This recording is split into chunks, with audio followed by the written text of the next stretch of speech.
Friends, welcome to our channel. ఈరోజు టాపిక్లో మనము రీసెంట్గా జరిగినటువంటి న్యాయదేవత విగ్రహంలోని మార్పుల గురించి ఈరోజు చర్చించుకున్నాము. బ్రిటిష్ కాలం నుంచి న్యాయదేవతకు బ్లైండ్ ఫోల్డ్ అనేది కాలక్రమేణా వస్తూ ఉన్నది. కానీ ఇప్పుడు ప్రజెంట్ మన హానరబుల్ సుప్రీంకోర్టు చీఫ్ జస్టిస్ అయినటువంటి ఎస్డి చంద్రచూడ్ ఈ యొక్క విగ్రహంలో మార్పులు అనేది చేయటం జరిగింది. ప్రస్తుతం ఉన్నటువంటి న్యాయదేవత విగ్రహానికి కిరీటం అనేది ఏర్పాట్లు చేశారు. అట్లానే బ్లైండ్ ఫోల్డ్ ఏదైతే ఉన్నాయో వాటిని తొలగించడం జరిగింది. ఇప్పుడు ఓపెన్ ఐస్తో ఉండటం జరుగుతుంది న్యాయదేవత.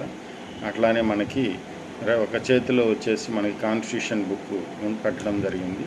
ఇంకా రెండో చేతిలో ధర్మకాట అనేది ఇవ్వటం జరిగిందనమాట. ప్రస్తుతం విగ్రహంలో మార్పులు అనేది ఈ విధంగా జరిగినవన్నమాట. ఎందుకంటే ఇప్పుడు ప్రజెంట్ ధర్మదేవతకు ఓపెన్ ఐస్తో ఉంటుంది కాబట్టి. ప్రజెంట్ మీకు కానీ ఒక వీడియో నచ్చినట్టయితే